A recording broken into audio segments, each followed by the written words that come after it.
Welcome in, everybody. Sportsbookreview.com. It's time to talk championship week football. Kyle, I can't imagine this. How fast and how quickly time has flied here through the NFL season. But again, I guess we can't look and say, you know what? It's a shame it's here. I'm just happy it actually happened. We got two 10-bell games to go over. Welcome into the show, guys. I'm Donnie Seymour. He's Kyle Purviance. We're sportsbookreview.com. And we got some big games on the docket on Sunday. Welcome in, Kyle. Exciting week here for sure. Yeah, I mean, it's the old guard in the NFC, right? And we've got the new guard in the AFC. Mahomes and Allen, Rodgers, Brady. I think that's great for all the fans. A little bit of frustration, a lot of weird things, just bounces. It's amazing how close all this stuff is. We say it all the time. One bounce, one fumble, one penalty, one drop, how it changes everything. A very interesting week. And, I'm with the rest of the country. I got two questions. Is Patrick Mahomes going to play? And are we going to get Joe Exotic pardoned? That's all I really care about. I think that's what the rest of the country is worried about as well. And, of course, I always love having Dave in here talking his side and having some laughs before the show as well.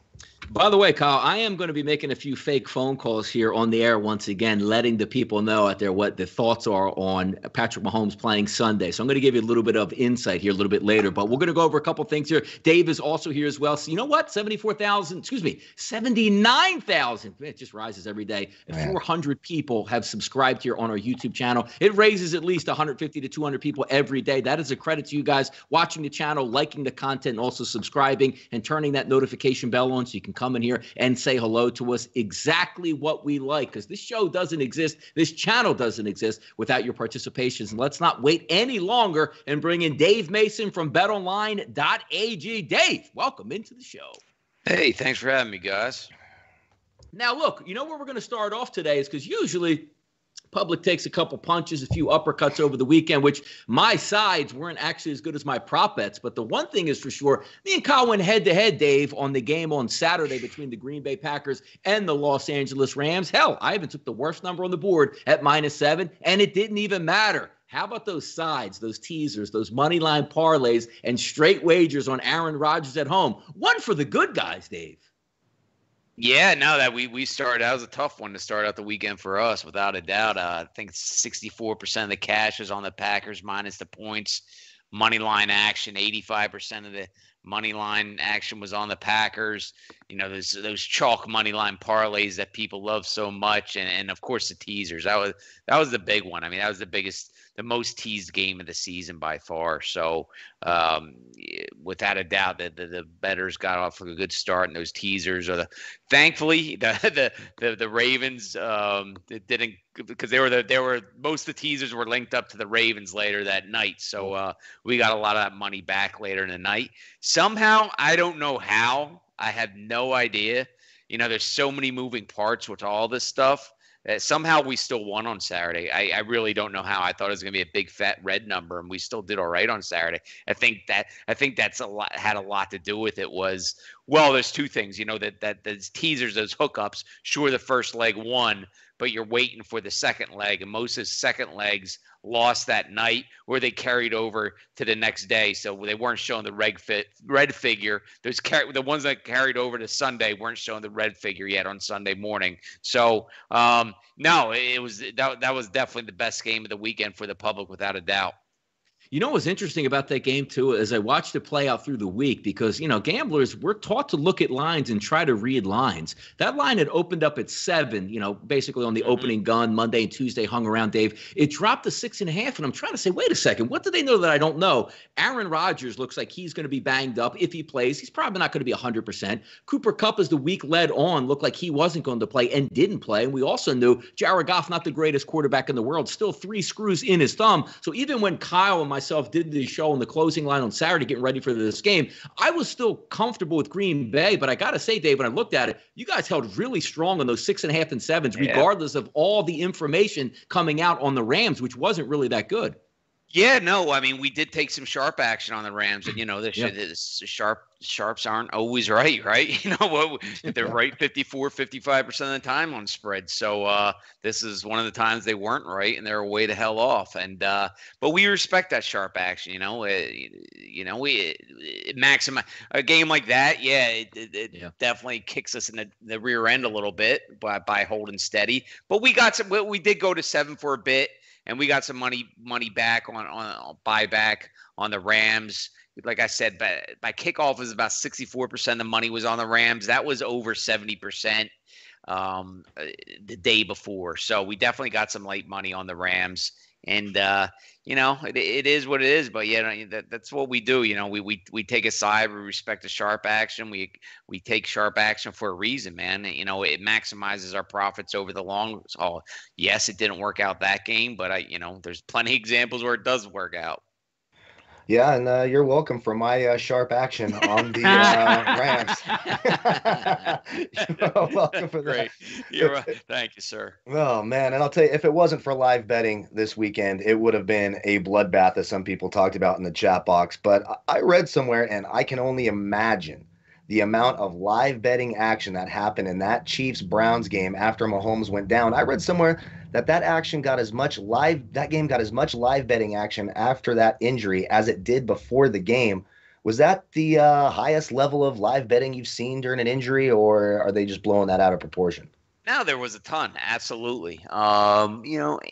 Anytime I'm not even during live betting, but anytime during the week or futures or anything, something like that happens, where people think, oh, this is going to change the odds, free agent transaction, a trade, whatever, something during the middle of the week, people hop on and to bet it real quick, think they're going to get best number. So injury during the game with live betting is no different, especially when you're talking about the best player in football, best 2 or 3 players in football, 1 or 2 players in football, right?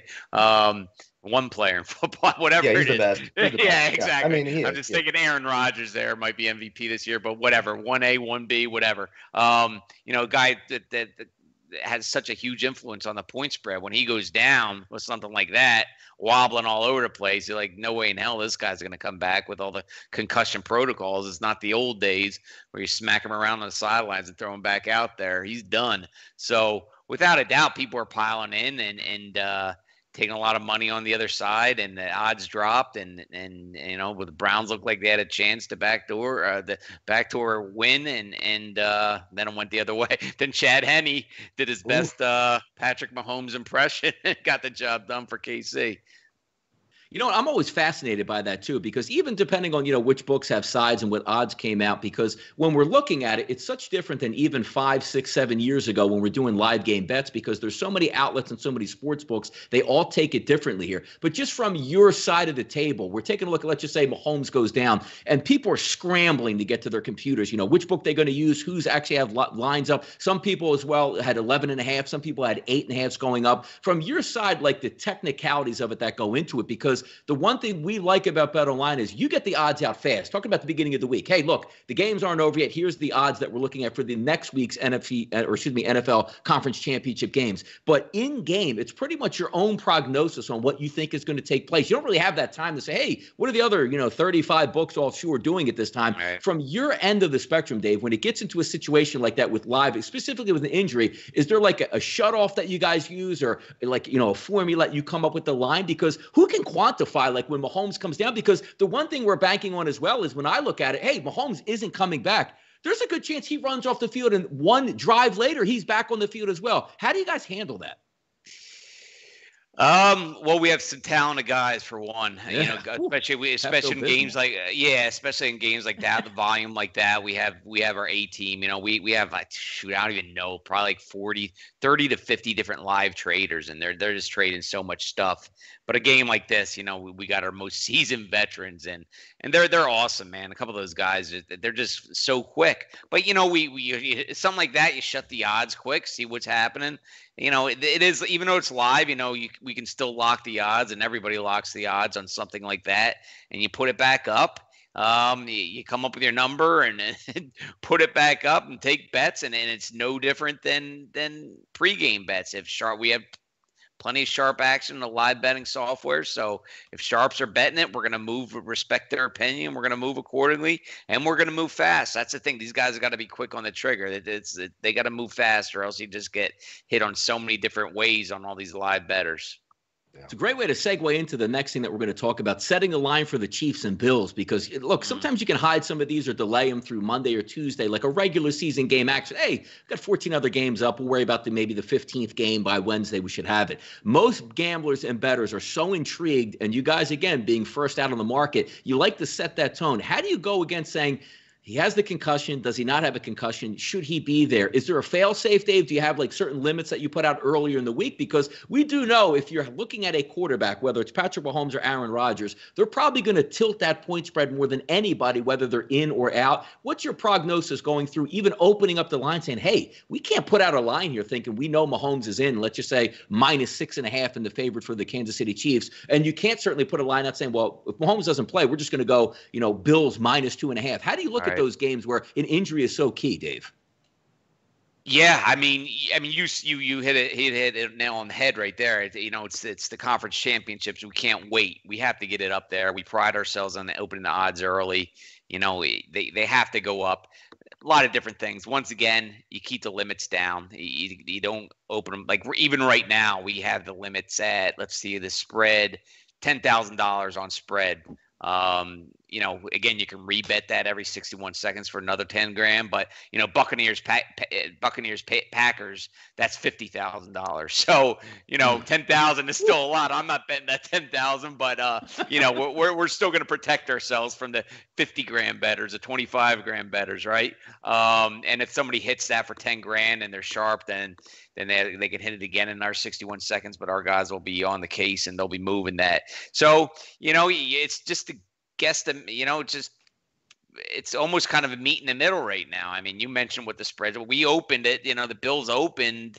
No, we opened KC -2. That dropped to Bills -1, and now we're settled at KC -3. But that's going to move either way when we know whether he's definitely playing or definitely not playing. So it's kind of a meet in the middle kind of sort of right now. So we'll see. It's going to be, and again, that's going to be one of those things where just information is key here.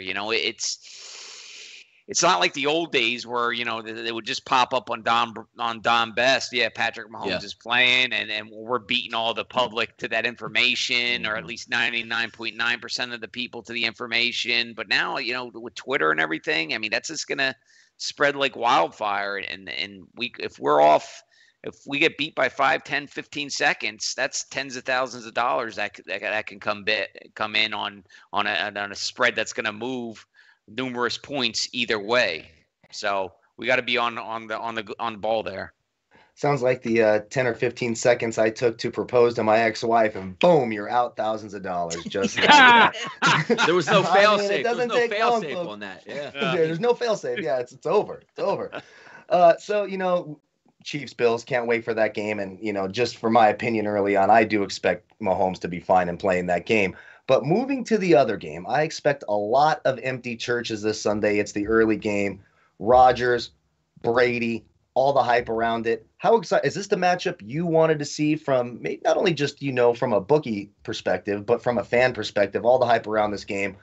It's going to be a lot of excitement. What do you think about Brady versus Rodgers this week? Man, it's cool. It's okay.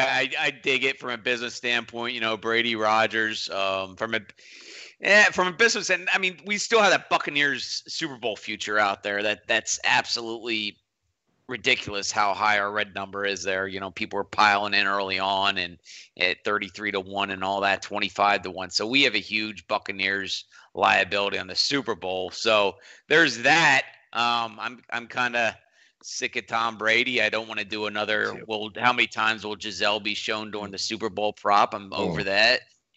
So I'm over all those special Tom Brady props. I'm kind of ready for him to go off into the sunset. But, Breeze Rodgers would have been all right if Breeze was half decent anymore. But, it's cool. The storyline's great. The storyline's awesome. Just personally, I'm sick of Brady. Business wise, we had that Buccaneers future hanging over our head, which would be awesome to grade a loser at some point. But it is a cool story though, just from a pure football fan, no anti-Brady sentiment. it's still a pretty cool story. I mean, you guys said it the best. The NFC game is the old guard, the AFC game is the new guard. I mean, it really is cool storylines, and storylines help action without a doubt. I mean, if Brady makes another Super Bowl, or Rodgers, but Brady in another Super Bowl in another city, oh my God, the hype will be off the charts. So whatever, more hype equals more action. So whatever. What's interesting about that too, when you take a look at like grading things out, I know you guys do a lot of things specifically with the election, how long it took to see if things got hung up in the court system. It's always interesting because you would like to get that graded, loss for Tampa Bay right away. But just a few years ago, we were waiting into the next couple days of the following week and that whole debacle between the Saints and the Rams. And they actually had, class action lawsuits going through the courts to stop the actual victory, which was hilarious. So hopefully that doesn't happen to you this time again. But just looking at the games itself on Sunday, right? Tampa Bay and Green Bay, it's the first game. Everybody's going to bet it. There's no real injury concerns overall that we're heading into that between the quarterbacks. Now, the second game, Buffalo and Kansas City, a lot of us gamblers look at this by saying, wait a second here. I got 2 games left in the NFL for the rest of the year. I'm going to throw it down. And also from your side of it, you have to like the fact that they spread these games out even more, 3:05 to 6:40 Eastern time. So you get that 40 minutes before the next game lines up. In your professional opinion, I know Tampa Bay, Green Bay is going to get hit all week long because, again, as we said, there already is no injury concerns. Do you anticipate having more money on the Tampa Bay Green Bay game or more action on that Buffalo Kansas City game? Oh man, it's you would usually say, just from the pure quarterback matchups, you would think the Brady Rodgers game. But again, the other game has Mahomes in it, hopefully. I was looking at the early action, and I'm absolutely shocked. But there's more action on the second game, and I would have lost that bet. Wow. Yeah, because first of all, I would have lost that bet for a couple of reasons. Because first of all, again, we don't know about Mahomes yet. Yeah. And you would think people are just holding off on that. And secondly, the first game usually gets bet more anyways, because people, if they have $100 in their account, they'll bet that $100 without a doubt on that first game, and almost like a round robin feel to it. If they win, they just roll it over to the second game. If they lose, they'll re-up and redeposit whatever for the second game. So I'm shocked. I mean, it's pretty close, but just looking at it here, there's probably about 10 to 15% more action on that second game already. So once we definitely know about Mahomes, I got to think that even more action will come on. If they say Mahomes is no go, we're going to get a bevy of Bills action come in no matter what the spread is. And if Mahomes is a go, we're going to get a bevy of Chiefs bets coming in no matter what. So yeah, if I didn't look at the numbers today, I would be like, without a doubt, the first game. But I'm shocked that it's the second game is getting more action already. Yeah, wow. 2 games on Sunday, 2 weeks later, 1 game, and that'll be Super Bowl Sunday. And one of my favorite things that I guess Dave's probably going to have a lot of fun with this as well is betonline.ag, one of the single best places for prop bets on the Super Bowl. I know you guys will be crunching right away the minute these 2 games ends. But before that, Dave, tell us some of the good things here that are going on at betonline.ag that we can look forward to, not only this weekend, but also for the Super Bowl coming up as well. Yes, sir. All sorts of promo codes. If you want bonuses, go to the promotions page, betonline.ag/promotions. We have 100% bonus for first-time crypto. We have 50% for other methods. All the promo codes, once again, are betonline.ag/promotions. And we already have a bunch of Super Bowl props going up. So we already have, not the game-specific props, but some of the national anthem stuff and all those exotic stuff are coming out already. So check the site. Great information, as always. Fun to spend some time with Dave Mason from betonline.ag on Tuesdays here. We're getting ready for championship weekend, then the Super Bowl. Dave, thanks so much for joining us again today here on Tuesday. Hey, thanks a lot, guys. Talk to you next week or the week after. Sir. Take care. Awesome stuff, man. Great stuff here. Love to have that type of conversation, Kyle, because I think we're all wondering here, and I see it in the chat box, it's interesting stuff that we don't get to look at, but I know everybody was in that same boat, whether you're a gambler or on the opposite side of the counter. When Patrick Mahomes went down, like, I have a specific laptop. Like, I do the shows and I have a couple monitors in front of me, but I have a specific laptop that's just logged into all my sports books that you're pounding away, and you try to get the line and it says you're not logged in to place your wager yet. Then you got to go back in and log in. Now the lines change, and then it gives you that countdown, 5, 4, 3, 2, 1. And when it finally goes through at the 11 and a half, I was like, yes, I was able to do it, but it's fun to listen on that other end of how they actually determine those lines and what they do. Yeah, I totally agree. And hey, how about that little link at the bottom, sbrpicks.com/bet online. Make us look good. Go there, click on it. Make us look good. Hit the like button. Make us look good. Lord knows we need it after a couple of sides this week, especially my head-to-head battles with Donnie. As I lick my wounds and pull some muscles while I try to do it. That's what we're doing. But I love having Dave on too. And he's a lot of fun behind the scenes too when we get to talk off the show. Maybe some exciting things coming to Bet Online. Bet Online drone edition coming up too. That's right. That's right.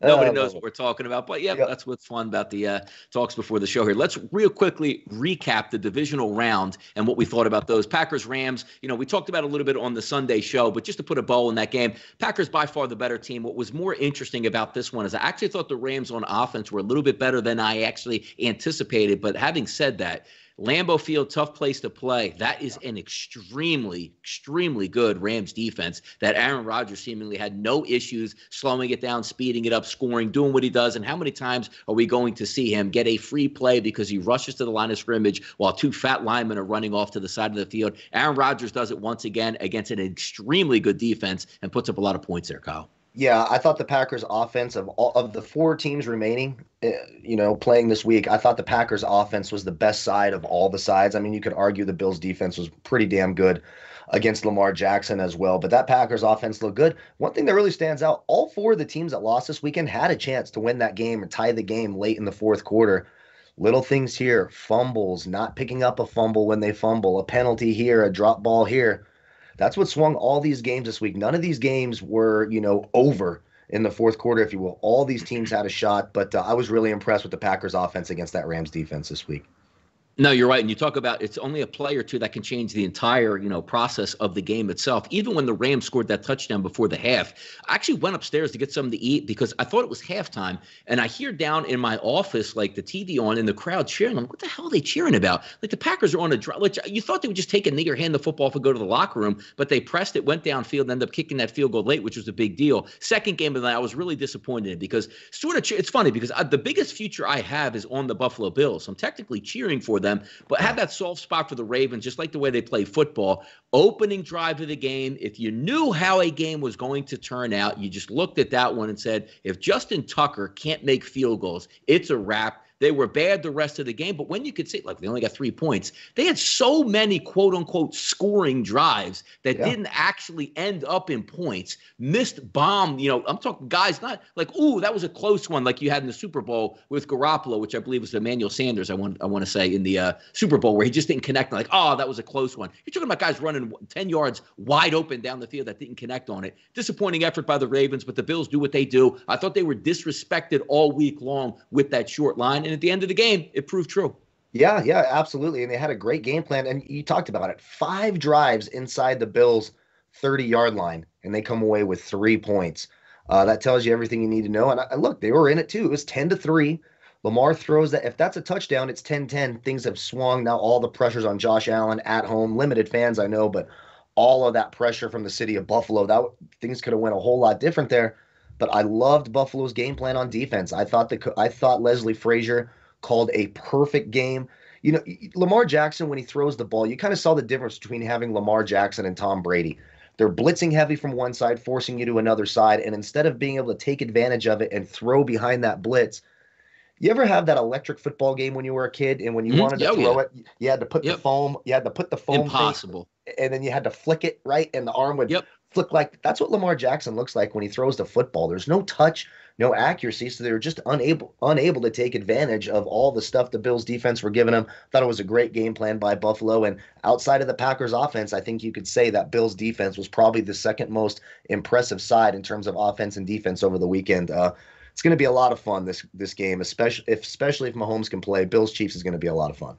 Yeah, when you look at that too, because Lamar Jackson's going to be coming up on an extension quite soon, and for business purposes, giving him the extension is good because the Baltimore Ravens will be a perennial playoff team. But I think it comes to, are you paying because you want to increase your bottom line? It's good to have Lamar Jackson, good kid, puts him out there, MVP in the past. He's exciting on the field. Kids like that stuff. Similar to what Allen Iverson would do for the Philadelphia 76ers. But you never get any championships out of it. Maybe that's okay, because if you're a business, more importantly, you want to make more money, some of these guys, than actually win championships. It'll be interesting to see, because we can see as a playoff quarterback where defense really turns into something, the weather turns cold. Lamar Jackson just doesn't have it. You have to throw guys to victory, and you saw that on Saturday night in that game. Love Lamar Jackson. He'll make a lot of money. He'll win a lot of games, but it's pretty evident he's not going to be able to win a Super Bowl in this league. Next up, Browns and the Chiefs. Boy, oh boy, did this game go back and forth with swings. You talk about the fumble out of the back of the end zone with Rashard Higgins. What are you doing? Everybody knows. Just go out of bounds. And I really appreciate head coach Kevin Stefanski after the game. A lot of guys will stand up there as a coach. Oh, what do you want him to do? He's hustling. He legitimately said, we talk about this. I'm not going to question the guy, but he knows better than doing this. He should not have done that. I like to see that, because that shows leadership on that football team. And Higgins knows, even when you get into that moment, it's the same thing, Kyle. At the end of a football game, you're up, 3 points, or let's just say, no, up 1 point. You break that long run. If you take a knee at the 35-yard line in the clear, you go down, you win the game. But most people are so excited they're going to run because they want that 70-yard touchdown. It looks better. It's another touchdown on their end. Hurrah. But the game is not over yet. If he doesn't die for that goal line, it's a really good chance that the Cleveland Browns end up winning that football game overall. Exciting game to watch. Big balls by Andy Reid, continuously going for it on 4th down with Chad Henne. And I remember looking back to that Week 17 game where people were like, oh, it's a meaningless game, Chad Henne. I actually had a team total over in that game for the Chiefs, which covered. And I remember talking to you, Kyle, saying it's good that he's going to get it, because, again, it's football. You never know. If Chad Henne doesn't play in that Week 17 game, and the Chiefs actually needed that to control the 1 seed as opposed to already having it wrapped up, he never sees the field and comes in ice cold in that football game. That was a monster Week 17 game to get him an entire game of reps. Yeah, it was. And look, you just talked about it, how the game could have swung with that fumble. And if Mahomes doesn't go out, I think we're sitting here talking about a blowout in Kansas City. They were moving the ball up and down the field. There was no reason to think that they weren't going to score a touchdown on that drive either. They would have absolutely blown Cleveland out. So it was a big injury. It was really interesting. And I love how all the people, whine. Now we're whining about the rule. And look, it is a stupid rule. But it's not like they made it up. Yeah, they didn't make it a big game. About it. It wasn't made up like the Tuck rule for Tom Brady back in 01, 02. It wasn't just like they didn't just come up with it from the press box. This has been going on, and I think the coach was absolutely right. Look, the stakes are so high. Why make the stupid mistake? And then, of course, the Mahomes injury. All I could think about when Andy Reid made that 4th and inches call and threw it to Tyreek Hill, all I could think about was Vic Fangio and Mike Vrabel and how they're loser coaches, and never in a million years would they ever do something like that. That's the difference between winners and losers. Major props to Andy Reid on that. I loved that play call.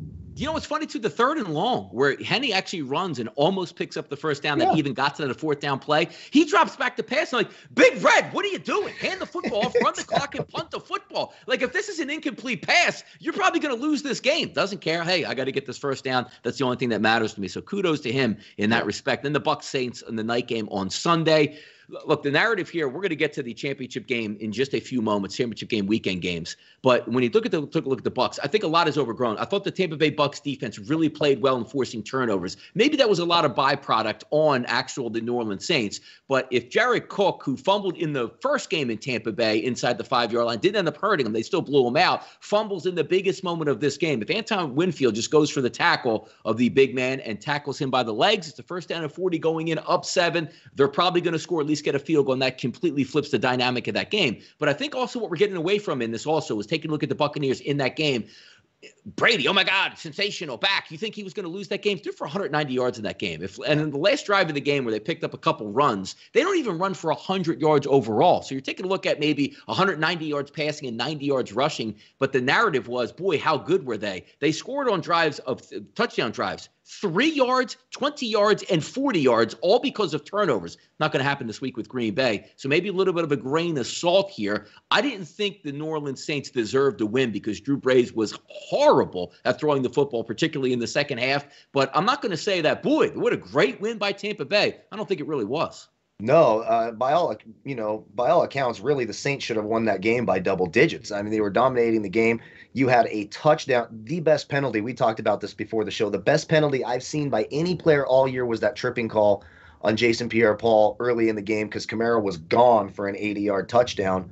Look, I mean, that's a 2013 game. Saints are moving. You have 1st down inside the 40-yard line of Tampa Bay, and Jared Cook, who you just can't trust. He's made a ton of bonehead plays in his career. Jared Cook, if I'm the Saints, I'm asking for a full refund. Give me that salary back.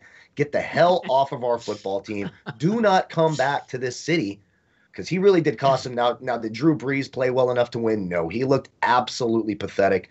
You knew right away when they had to call a trick play with Jameis Winston at wide receiver to get the ball downfield that it was going to be a long, sluggish day. And Tom Brady wasn't much better. It was, really Brady from last year. It may as well have been James White coming out of the backfield to Leonard Fournette, and that's what you saw. Without that fumble, you're looking at a 2-score game in the fourth quarter. Ronald Jones isn't coming in to save them on the ground. And boy, oh boy, could you see how much more explosive Ronald Jones is than Leonard Fournette. He came in, and it was like he had a whole different gear that we hadn't seen all year long, and he's still dealing with that quad. You could see he was holding up a little bit. But if it wasn't for that Jared Cook fumble, that's a completely different game. And you're right, those rushing yards don't happen, because I don't even think you see Ronald Jones on the field. Tampa Bay is in throwing mode, down 10 or 14 in the fourth quarter. Really, really, really bad job by Jared Cook. And, of course, that last interception you could blame on him too. But at that point, it looked like Breeze had already given up. His arm was dead. You and I could have thrown better balls out there. It was a sad performance. Bad game plan overall by the Saints as well. The play calling made no sense. Why you're taking this guy with a dead arm and trying to throw these deep out routes on the perimeter, when if you rewatch that game and look at every play, if they throw 10-yard in routes on every play, Breeze throws for 400 yards. Tampa Bay cannot cover that play. It's going to be a lot bigger test this weekend against Green Bay. Wasn't overly impressed with Tampa Bay, but we get the Rodgers-Brady matchup, so it'll be a lot of fun anyways. Yeah, and also when you take a look at that second half, the Saints got the kickoff, went right down like Swiss cheese on that Tampa Bay defense, scored 3 and out of the Buccaneers, and then we're moving the football again to put the lights out in the dome. Weren't able to do it. So, hey, It is what it is. And again, only a couple plays here can change the entire aftermath of the way it looks out. You had a return, you had a big return to start the game, which set them up inside the 10-yard line, which you couldn't punch it in. Didn't have Latavius Murray or Taysom Hill in that game. And then you had the actual touchdown return of a punt that got called back. So a lot of things went haywire in that game, but that's neither here nor there. It happens in the NFL. Let's take a look and move towards this weekend's NFL Championship Sunday. Line movements, as we know, going on right now. Huge swings depending on which book you were looking at between Kansas City and Buffalo. Again, we don't know about Patrick Mahomes, which we're going to talk about here in just a few moments. Tampa Bay, Green Bay, 3.5 to 3, 3.5 to 3. You're going to see that all week long here. Yeah, sorry, I had us muted up because the Jets are flying over. They're excited for the show. They love to be a part of the show whenever they can. Look, this is where the line should be. You got Brady in the cold, Rodgers in the cold. When I first just look at this game, Tampa Bay, it's a battle of weaknesses versus strengths, right? Tampa Bay, really, really good against the run. They struggle against the pass. When you look at Green Bay, they struggle against the run and are very good against the pass, and that's sort of what you're going to see here. It's going to be the Aaron Rodgers show. I don't see the weapons in the Tampa Bay secondary to be able to keep up with Devontae Adams or the other receivers, quite frankly, on the field. Aaron Rodgers should have a field day, and more importantly, the real matchup to watch is going to be that Tampa Bay blitz. Can they get to Aaron Rodgers versus that top-ranked offensive line for Green Bay? They did a phenomenal job against the Rams. If they can protect Rodgers like they protected him in that Rams game, Green Bay is going to the Super Bowl in this one. You kind of go back to that early game that they played, and Tampa Bay blew them out 38-10. It's easy to forget. That game started off 10-0. Aaron Rodgers looked great. Then he threw one pick six, and it all just sort of snowballed from there. Two much different teams now. Green Bay's defense overall, I think, is a little bit better than Tampa Bay's, and of course, you got to prefer the offense of Green Bay. The big injury in this one, will Ronald Jones be full go? I know he played this game, but his quad still looks a little iffy. You can see him sort of pulling up by the end of the run, and how healthy will Antonio Brown be, if at all? Another big weapon that they could certainly use against some of those smaller defensive backs for Green Bay. Evans and Godwin are going to be a lot more important this week. Some of those bigger targets against the smaller, more athletic Green Bay defensive backs. All right, weather conditions here. Actually, we were talking about when these games ended, maybe it's going to be a little bit of a touch and go in these cities, but it looks like now, taking a look at Green Bay early weather thoughts, 30 degrees, 3-mile-an-hour winds. That is sensational for what we look forward to. And how about in Kansas City and Buffalo here? I'm seeing mid-50s, 6-mile-an-hour winds here. How about that, Kyle? Yeah, it's going to be great weather. And I do see in the chat box the narrative that Green Bay is not good against the run. If you think Green Bay is good against the run, I've got these magic beans to sell you. Just hit me up after the show. A beanstalk will grow. You can go up to the Giant and get the gold. Green Bay is terrible against the run. Cam Akers still had 90 yards rushing in that game as well, by the way. So it's going to be interesting to see how much Tampa Bay uses the run. Yeah. But the weather, they're saying maybe a little bit of snow in Green Bay, maybe a little bit of rain in Kansas City. It's early in the week. But, it doesn't look like weather's going to be too much of a factor. So when I look at this one, too, of the two games, I think I like the over better in this game right now at 51 where it's sitting at than I do the next game we're going to talk about. Just because I expect these two quarterbacks to go out there slinging it, especially Aaron Rodgers. You're not going to see a ton of runs from Green Bay because Tampa Bay is very, very good against the run. Talking about some injury information for this weekend. Tampa Bay, Green Bay, not really that much. One of the bigger issues here, Vita Vea looks like he's going to come back this weekend, or at least has a chance to be activated off IR and play this Sunday, which was a fantastic young defensive tackler they lost early in the season. That could help coming back. But the injury we're looking forward to and seeing what's going to take place is the Kansas City injury with Patrick Mahomes. You try to read between the lines of what's going on here. We saw him get rocked in the football game. Stands up, doesn't know where he's at, and then you see him running off into the locker room like everything is okay. The interesting part of it, like when they came back and actually showed him, like, damn, he must have got crushed in the head. He must have crushed his head, I guess, on either the ground or against somebody's helmet.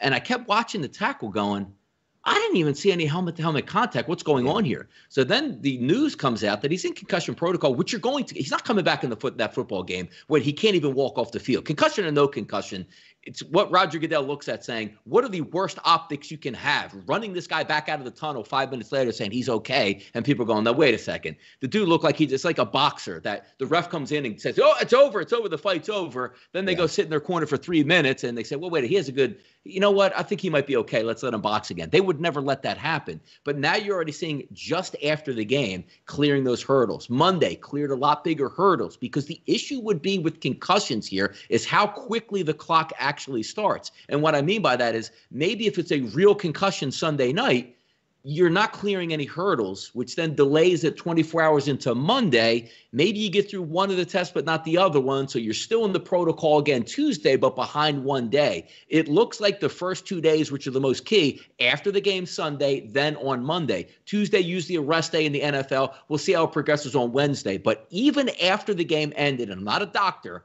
the simple fact that people were out here like, there's no way he can play next week. I said, you guys ever been around the NFL and what it means to these players? You can look in even in-game situations. Go back a couple years to the Super Bowl. Julian Edelman going up against the Seattle Seahawks in the fourth quarter, catches the pass and got absolutely rocked. We had no idea where he was and had to use the football to get up off the ground, but was so smart in that time when he left the field. He told the New England Patriots, who, again, we're going to rule him out regardless, my knee hurts. It was my knee. It's not my head. Goes back into the game, finishes it up. Monday morning, by the way, Edelman had a concussion. We all knew he had the concussion, but it's a matter of the optics that come out of the situation. Patrick Mahomes will be your starter this Sunday. Oh, yeah, Patrick. I would be more concerned about the issue with his foot and his toe than I would be about the concussion. And what these teams need to start doing, if I'm running a team, and it wouldn't shock me if Bill Belichick already does that, before they do these baseline tests before the season starts, don't you just tell your biggest guy, hey, go whack him in the head, knock him nearly unconscious. Then you send him back there. You have him do this baseline test. So the next time your bell is rung and you need to go back in the game, you have this low bar to get back in, bada bing, bada boom. Or just tell your player, look, next time you think you have a concussion, just reach down for your knee and say it's your knee. Look, I know they're saying the doctors and the protocols are going to decide this. There is zero chance in hell if Patrick Mahomes is breathing that he is not playing this week. I will be stunned. That's one of the questions we always ask. What will shock me this weekend? Probably the only thing that could shock me this weekend after all the stuff we've seen is if Patrick Mahomes does not play this week. No, and you're right about that. And again, we get to like what would shock you this weekend. It really would shock me if Aaron Rodgers has a poor game against Tampa Bay and Tampa Bay is able to win that game, so to speak. You know what I mean? And also in the second game, I'm going to say the same thing as well. Kansas City, that would really shock me if Patrick Mahomes is not the starter in the AFC Championship game when that's the game that you're actually paid to get out there. Week 3, Kyle? Week 4? You know what? We don't need you this week. I think we can win this. But this is to go to the Super Bowl. Now, having some cachet here, which is always a little bit different, let's roll back and say, you know what, Kyle? Kansas City didn't win that game. San Francisco won that game in the Super Bowl. I think it will be ratcheted up even more that he will be out there. I don't care if he can't play after this game. He's going to suit up. So you have a little leeway, but let's be serious. He sprints off the field, sprints back. He's tweeting after the game. Boy, I'm doing great. And then they're leaking it already out there going, guys, by the way, he didn't even have a concussion. It was just a nerve shot that he took, like he hit the funny bone in your arm. It's like, ooh, I can't move my arm for about a minute or so, and then it comes right back. That's the case for me here, Kyle. Yeah. No, he's going to play. And, Chiefs-Bills, this is going to be a lot of fun. I remember the last time the Chiefs and Bills played as another quarterback coming back from injury in the AFC Championship game. It was Joe Montana and the Bills, and on the other side, I had these nightmares. Who am I going to take, Steve Young or Joe Montana? I love them both so much. And then, of course, it ended up being Cowboys-Bills, and we know the rest of that. Sad story. But Patrick Mahomes is playing this week. I would keep an eye on that foot issue. His mobility is big for that offense, especially, if there's good coverage downfield. I mean, they even talked about it during the game. No quarterback has rushed for more third and long first downs in the league this year than Patrick Mahomes. So if he's limited back there and isn't as mobile, it gives you one less thing you have to defend from an already great offense. So if I'm a Chiefs fan, way more concerned about this foot issue than I am the head issue. I expect him to play, and when he's healthy, look, Chiefs do a terrible job at covering the spread. We've talked about it over and over and over again. We're getting a line at 3 right now. You essentially need to win the football game. Chiefs with a short line, you take it every time. Will I be rooting for Josh Allen and the Bills? Absolutely. I love Josh Allen and the Bills. I'm over Mahomes and the Chiefs. So my heart wants Buffalo, but my head's telling me Kansas City -3. Got to take the Chiefs. Yeah, no, and we'll get to that game in a second here. 3-11, 3-12 on Sunday, 3-05 the first game. Tom Brady, Aaron Rodgers taking that warm weather team going to the cold weather. The Green Bay Packers are stomping teams, and I know Tampa has a very good defense. They really do. They get after the pass rusher, got a couple capable guys in the secondary. But I just watched a Tampa Bay defense on steroids, meaning the Rams last week, get pushed all over around the field, not even hold up on the defensive end. Green Bay did whatever they want, which is really what Green Bay has been doing all season long.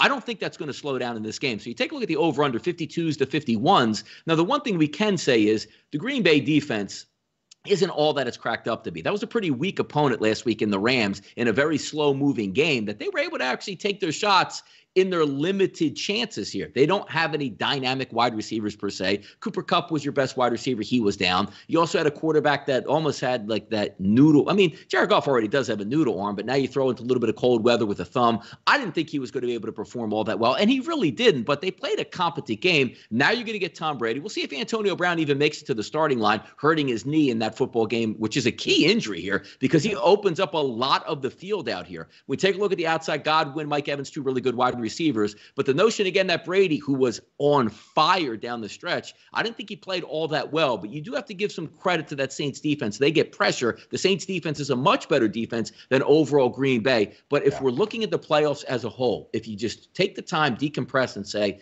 just give me the better quarterback, and I'll deal with the consequences. Aaron Rodgers, markedly better than Brady. I can't see any way that Green Bay loses this game. I can't. I totally agree. And how about that? That's my fault. I'm just ready to skip ahead and just race to the end and get to Buffalo and Kansas City. Look at that. Okay. I mean, whatever. Slow down.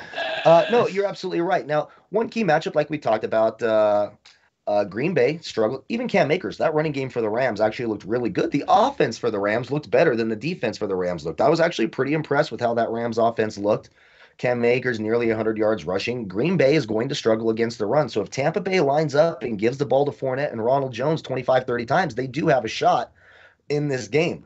I'm not sure they'll actually do that. This is Tom Brady and Bruce Arians. It's not necessarily the formula they like to go by. But you're right. Green Bay has a terrific secondary, so that plays right into the strength of Tampa Bay. The one thing to keep an eye on, though, they're smaller corners. Jair Alexander's terrific. King, terrific. But they're smaller guys. Last week, Mike Evans, just the one catch for 3 yards. Of course, it was a touchdown. Marshawn Lattimore has historically shut down Mike Evans. That's just something that he does. But against these smaller corners, Mike Evans, the jump ball, I think you see a little bit more out of Gronk this week as well. They go to some of these bigger targets.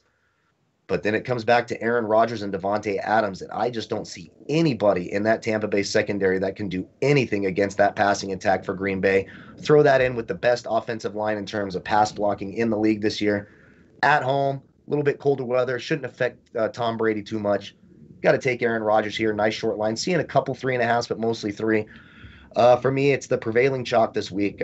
Green Bay takes this game. Just a little bit better of a defense and a much better younger quarterback right now at the stage of his career. You got to take Aaron Rodgers and the Packers.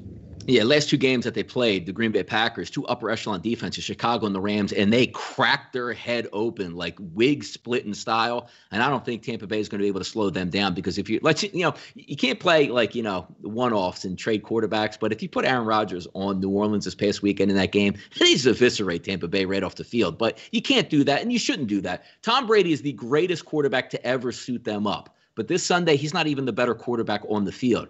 Aaron Rodgers and that Green Bay team are on an absolute mission. They talked about all year long. Just get us at home in the playoffs. We'll handle business. Blew out the Rams. I'm not saying they're going to blow out Tampa Bay. Tampa Bay should be able to put up a really good, honest effort in this game. But if you're asking me, dropping back to pass, who's going to deliver in this one, Aaron Rodgers just makes it rain. And I think they're going to win this football game. And I'm just sticking with the old adage in the playoffs, just like a pitcher.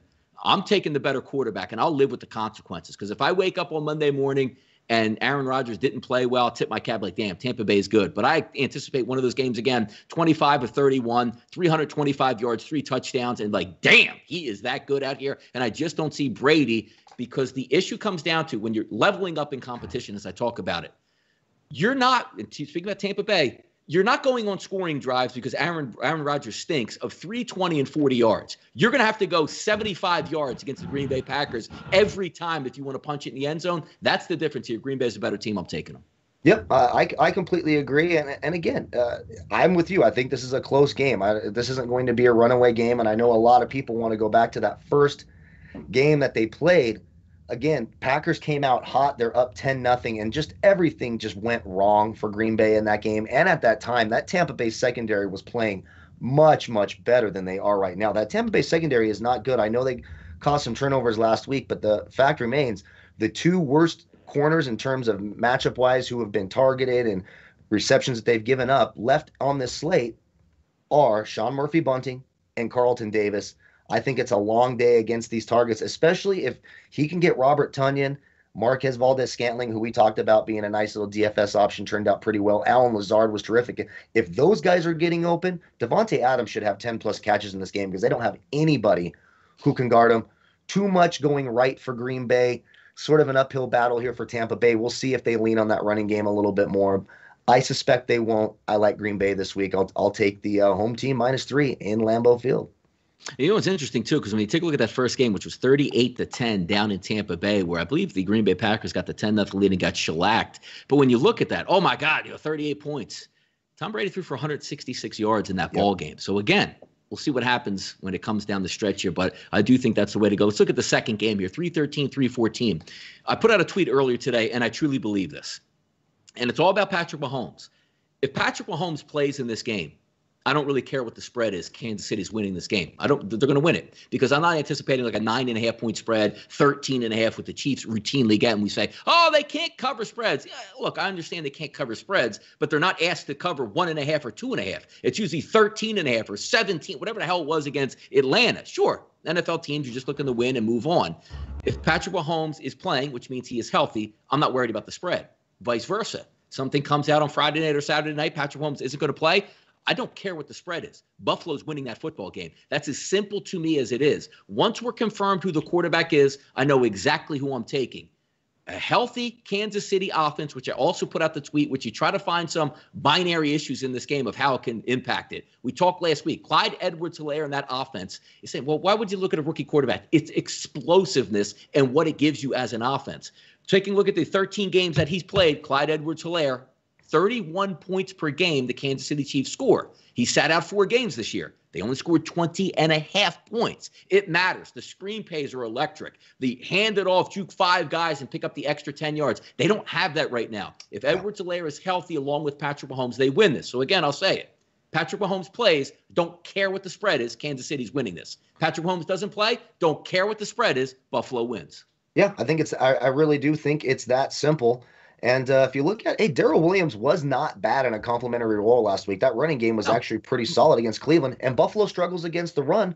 And Kansas City is going to pose some of the similar problems that the Ravens defense pose. And that's a very good secondary. Chiefs, one of the top cover secondaries in the league this year. And we said Josh Allen, it might be hard. And it was. They only scored 17 points. It's not like that Buffalo offense roared through Baltimore. That was really mistakes by Lamar Jackson and a terrific defensive game plan. You're not holding the Chiefs to 3 points or 10 points or even 17 points when Patrick Mahomes hits the field. So again, all the pressure is going to be on Josh Allen. We saw it with this.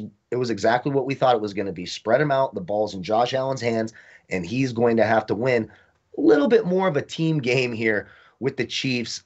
Look, Mahomes versus Allen, two great quarterbacks. I love Josh Allen. Will I be rooting for Buffalo? Of course.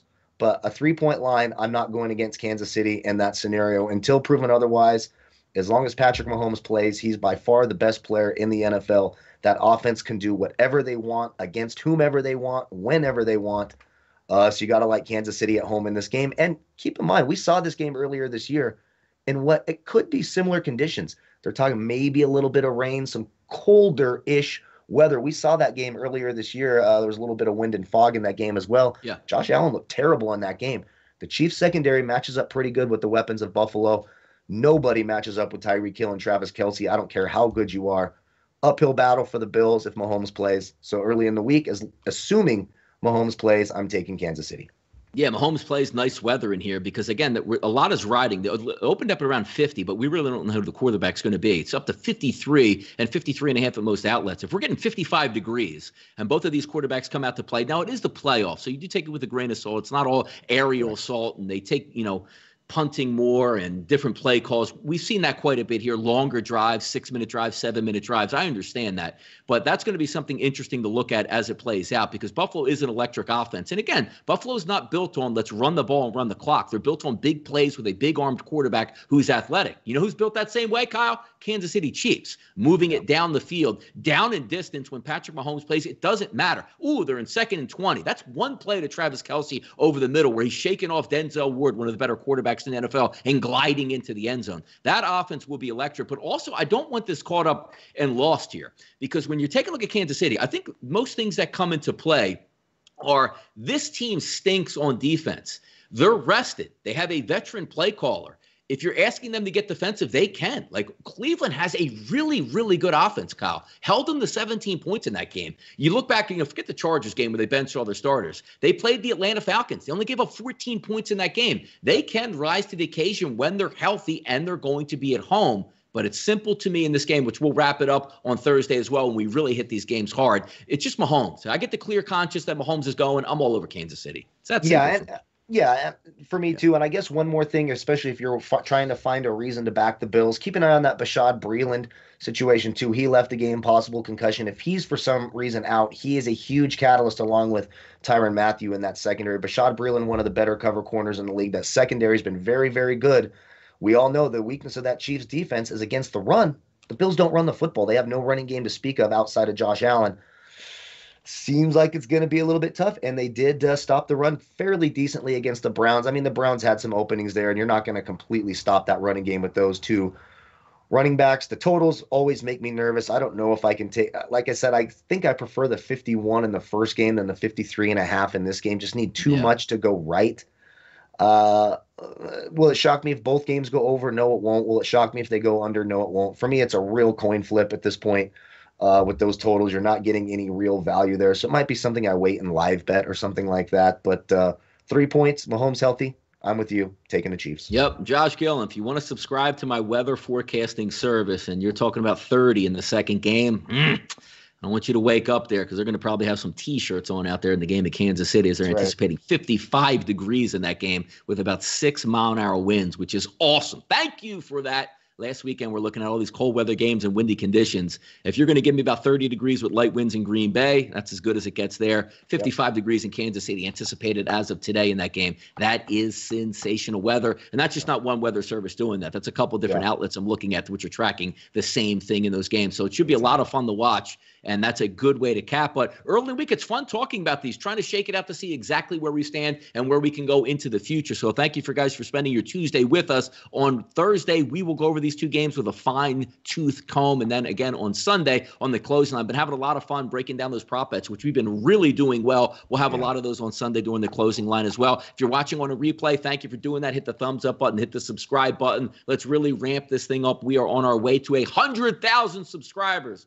When we'll get there, I don't know, but we'll keep on pushing each and every day to bring you guys the content that we like and you like as well. So thanks once again for tuning in. I'm Donnie Seymour. He's Kyle Purviance. We're sportsbookreview.com. And this was your opening lines edition of the NFL show right here on sportsbookreview.com. Good luck on your wagers.